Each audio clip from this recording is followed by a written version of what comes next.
Vamos a hablar de la Patagonia y de la superficie que se ha cuadruplicado afectada por los incendios forestales en ese bioma tan importante, ¿no?, de la Argentina y del mundo, o de esta zona del mundo, de esta zona del globo al menos. Greenpeace es el que detectó mediante el procesamiento de imágenes satelitales que durante la última temporada, primavera-verano, el fuego arrasó con casi 32.000 hectáreas de bosques en la Patagonia Argentina. Y esto es 4 veces más que la temporada anterior. Entonces la organización advierte que fueron peores los incendios forestales de las últimas 3 décadas y reclama acción.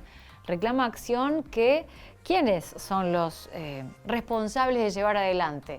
¿Cómo se articulan esas acciones, ¿no?, cuando ya las dimensiones y la importancia es tan importante? Justamente, valga la redundancia. Hernán Leonardo Giardini es periodista, es licenciado en Ciencias de la Comunicación de la UBA, es ecologista, es viajero y además es socio de Huracán, dice su presentación. Hola Hernán, ¿cómo estás? ¿Me escuchás bien? ¿Qué tal? ¿Cómo le va? Sí, Muy bien acá.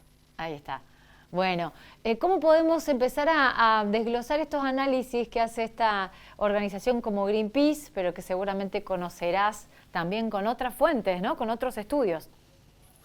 Bueno, lo primero es que nosotros venimos haciendo un monitoreo satelital a partir del procesamiento de las imágenes y al utilizar la misma metodología que el año pasado nos da esto que señalabas, que se cuadruplicó la cantidad de bosques que se perdieron en los bosques andino-patagónicos de Argentina en esta última temporada. Temporada que ya sabíamos que iba a ser compleja porque se venía una sequía importante y la verdad es que no se estaban preparando ni las provincias ni nación para un escenario en el que la crisis climática sumada a la sequía nos podía generar una un mayor aumento de la frecuencia, no solo de los incendios, sino el impacto de los incendios. Si uno compara con los datos que hay oficiales de años anteriores, por lo menos de las últimas 3 décadas son los peores incendios y obviamente el impacto es enorme, sobre todo porque se dañó áreas de bosques que estaban en muy buen estado de conservación en el Parque Nacional Lanín, en el Parque Nacional Nahuel Huapi, en el Parque Nacional Los Alerces, y además hay localidades como Epuyén y Mallín Ahogado que sufrieron no solo la pérdida de los bosques, sino también de muchas viviendas, ¿no? Así que fue una temporada muy dura para los pobladores de la zona y obviamente a futuro, en términos de que esos bosques, en el caso de que se puedan recuperar, algunos casos pueden llegar a demorar 200 años, ¿no? Estamos hablando de que ni los nietos de nuestros nietos van a poder ver esos bosques en algo parecido a lo que eran esos bosques hoy, ¿no? Así que es realmente una cuestión muy preocupante, es un daño ambiental enorme y a futuro es preocupante respecto a que la crisis climática, si sigue en aumento como uno está previendo, si no actuamos, va a ser muy difícil no tener situaciones similares o peores. Teniendo en cuenta que más del 90% de los incendios son por causas humanas, son intencionales, digo, evitables, no intencionales a lo mejor de piromaníacos, pero evitables, ¿cuál es el llamado a la acción, ¿no? Porque ya las dimensiones, ya pasa como el descuido del que hizo el asado en un lugar que no corresponde. Sí, el 95% de los incendios son causas humanas, muchas veces negligencia, muchas veces accidentes. En los casos que son naturales, en la mayoría de los casos son un rayo el que provoca el incendio, las tormentas eléctricas, pero el impacto de las actividades humanas no solo es por accidentes, sino en algunos casos puede haber intencionalidad, y en esos casos nosotros creemos que obviamente junto con lo que es la destrucción de bosques por desmontes, debería incluirse la figura del delito penal, que hoy no está incluida en los delitos Ah, ambientales. En no general, está incluida. no está incluida. Casi ninguna actividad de daño ambiental tiene la figura del delito penal. Generalmente son multas, ¿no? Es un tema, digamos, que nuestro sistema jurídico debería empezar a abordar Mm. y es uno de los temas que venimos empujando. Pero más allá de eso, se necesita mucha más prevención, se necesita mucha más educación ambiental para los turistas y para los locales respecto a la vida en el bosque, ¿no? Y el impacto que puede tener cualquier actividad humana. Y ni hablar de lo que tiene que ver con la prevención en términos también de un proceso que es necesario hacer en las provincias patagónicas de reemplazo de muchos pinos por el bosque nativo, ¿no? Hay un aumento de las plantaciones de exóticas que ponen en más riesgo a la destrucción de los bosques nativos porque no solo son mucho más proclives a la expansión rápida del fuego, sino también en el Invasivos. post-incendio Sí. hace muy difícil la recuperación de los bosques porque suele colonizar, por ejemplo, el pino mucho más rápido que el ciprés o que otras especies que tardan mucho más en recuperarse. Así que en muchos lugares a donde se produjo fuego y había pino, en vez de tener un bosque nativo posteriormente, tenemos una plantación de pinos exóticas que no es un bosque, que tiene mucha menos biodiversidad y que además es más proclive a un futuro incendio.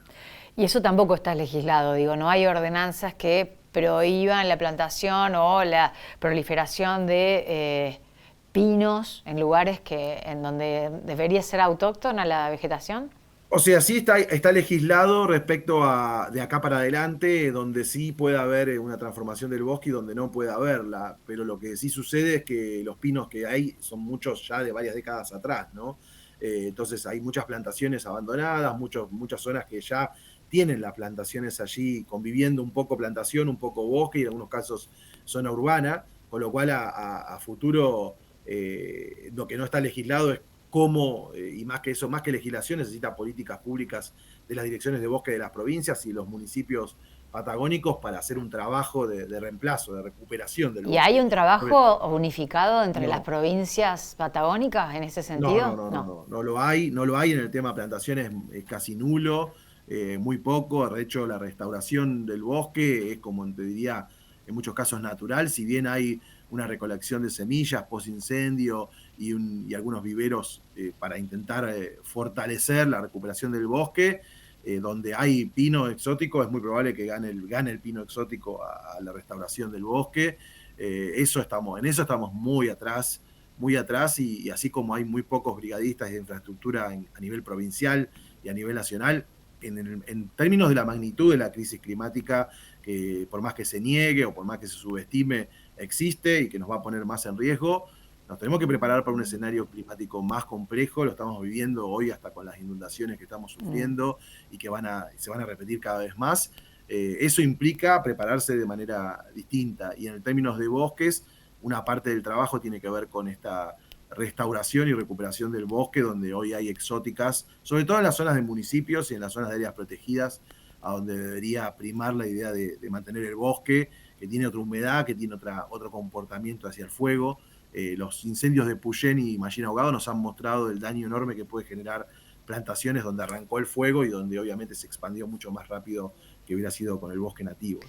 Y ustedes como organización o vos desde tu rol de diferentes aristas que tienen que ver con la ecología, mantienen conversaciones, capacitaciones, propuestas con las comunas para desarrollar acciones públicas en conjunto para tratar de revertir esto que ya, a ver, como revertirlo, me dijiste que es imposible, faltan muchos años para que se revierta, pero al menos frenar el avance. Mira, nosotros tenemos siempre conversaciones con sectores académicos, con sectores de organizaciones sociales, también con sectores gubernamentales cuando nos invitan. En el caso de los gobiernos a veces se hace compleja, hay veces que no están tan abiertos a recibir propuestas de las organizaciones, aunque nosotros obviamente siempre las enviamos nuestros informes, enviamos nuestras posturas, nuestras investigaciones. Nos gusta que cuando nos inviten sea para algo concreto, ¿no? Que siempre sea para buscar ir hacia que esa reunión termine en una resolución concreta y no en una foto, ¿no? Que a veces lamentablemente estamos más proclives a la foto de que estamos conversando que a la iniciativa concreta. Entonces siempre que un gobierno, un sector gubernamental nos pide una reunión, pedimos que saber la agenda y saber para qué es la reunión, para llegar a algo concreto, ¿no? Que sea para estamos conversando, ¿no? Y que sea dilatar más decisiones que debe tomar el Estado, ¿no? Y que obviamente nos preocupa que a veces no está tomando, muchas veces por las presiones de sectores empresariales que quieren seguir con la misma dinámica, ¿no? ¿Y cómo están las poblaciones locales, aborígenes? ¿Cómo se mueven? ¿Hubo desplazamientos? ¿Tienen conocimiento de la parte más Sí, social antropológica?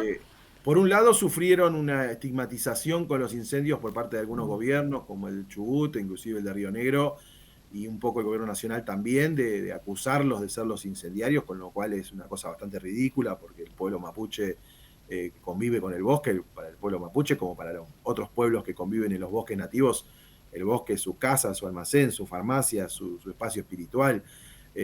Así que pensar que las comunidades estén atrás de la quema de fuego es medio estigmatizante y tiene que ver con un poco los conflictos territoriales que los gobiernos provinciales no resuelven desde la política y embarran un poco la cancha con esas declaraciones. Pero más allá de eso, han sufrido, por ejemplo, en el caso de Lanín, en el incendio de Lanín, hubo 3 comunidades que tuvieron que ser en su momento evacuadas porque tenían el fuego casi en la comunidad.